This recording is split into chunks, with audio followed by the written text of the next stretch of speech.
What's up, hi people? It's Kasey from Pearlescent and most recently formed Xenith. I'm your host for today. You know, I'm your hostess with the mostess. Today we're on Sydney Street, just outside Breadshed, and we're gonna look at how wrestling and music intersects. They cross over, they bleed into each other. We all know that moment when, like, we're at the Royal Rumble and it's like bah, bah, bah, bang, and it could be like your favorite wrestler, someone who's not been there in years, like a legend. Within like first 2 to 5 seconds, you know who it is, and that is such a big proponent to getting like a superstar over.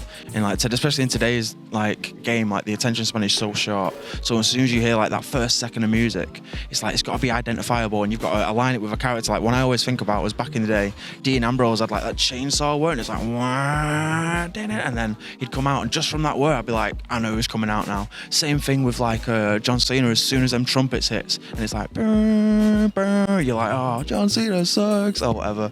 It's so important. And then from like a professional standpoint, like I understand Jim Johnson did so much for WWE and he was immense throughout like the 90s and the 90s, and I still think he should be a part of it, but just getting at the power to pull in actual artists, and like Triple H and Evolution when they first came on the scene, they got Lemmy and Motorhead to record the songs. Like that is establishing yourself. Like everyone knows Line in the Sand, everyone knows the game. There's even moments that like I wouldn't expect for like music and wrestling to cross over, like Lil Kim doing Trish Stratus's theme, Nicki Minaj did a theme for someone like way back before she was like super duper well known. Just like, you know, John Cena recorded like a whole rap album just as part of his character because he wanted to get a song on there to make his own music, and the album went platinum and he never did another album again because it was just part of his character. Like there's so many like weird and intrinsic moments within the wrestling and the music world. I had no idea. WWE did an originals album where the wrestlers sang their own theme songs. That's so bad. Not everyone can sing. I can't even sing, but not everyone. I don't even know how big Hurdy wrestler could sing their own song. Got to check out this originals album so much. I think the team at Lariat are going to sort me out, and I'm going to react to some of them, see if I can guess who's singing, who it is behind the mic. Oh, here we go. Trish. Oh my God. Go off, girl. I can see her now with the little country hat on. Talk to me, Trish. Do you want me? This would chart so high in the noughties. Oh my God. She's doing backing and lead. Go off. Trish's got some serious talent.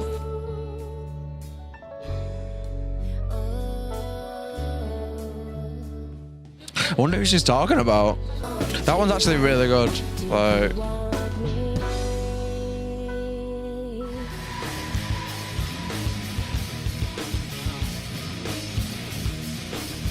Chris Jericho, eh? I would like to see him live though. Like that, I think that would be a sight to behold.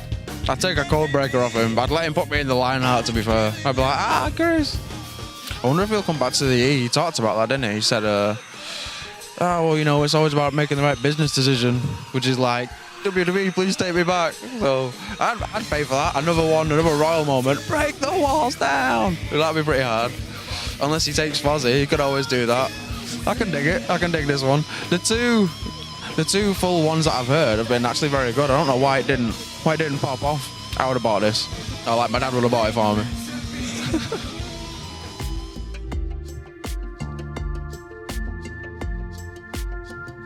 So the other day, the team at Lariat went down to Catch Wrestling to catch the action and catch up with Tony Wright and Ian Skinner.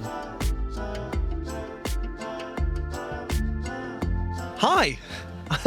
I'm the leading man, Tony Wright, and I'm joined by... my name Jeff. My name's Ian Skinner.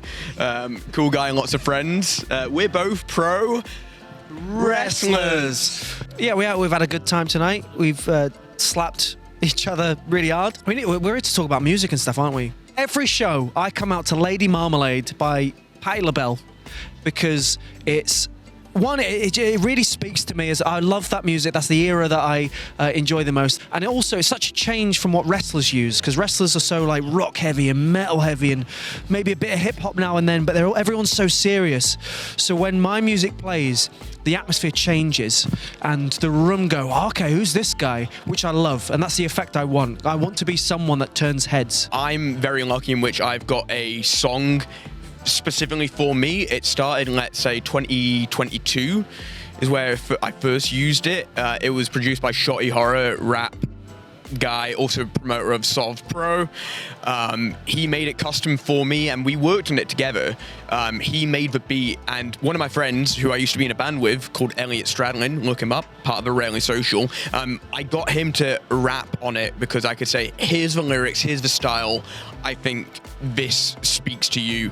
And I'd like to think, and like it's down to what the fans say, but I like to think that I've now got a song that almost encapsulates the character that we're trying to put across.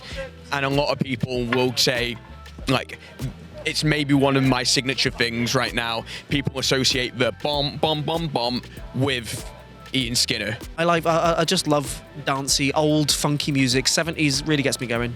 That's it for me. What about you? I'm odd in which I come out to this like this kind of like swaggerlicious. A bit screamy, right? Yeah, I love me deathcore, like Parkway Drive, metalcore, hardcore. But I do love me a little like Tyler the Creator, Kendrick Lamar. But I feel that if I was gonna need something to get my blood pumping, to get the adrenaline going, to get body slammed, slapped, hit, kicked, all that jazz, I'm definitely putting on some like Viata's Murder, or my current one's Dying Wish.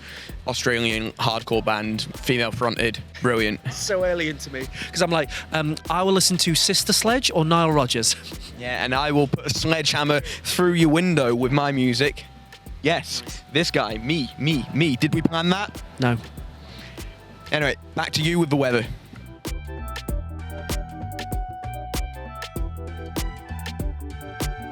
So thank you so much to Catch Wrestling for having us, and thank you so much to Tony Wright and Ian Skinner for letting us take up some of their time and ask them about their joy of wrestling. You can catch me on my socials at Worm Shredder, or you can catch Pearlescent and Xenith. You can catch Lariat at Dance to Lariat, and you can find them on Instagram, YouTube. We're everywhere. We're taking over.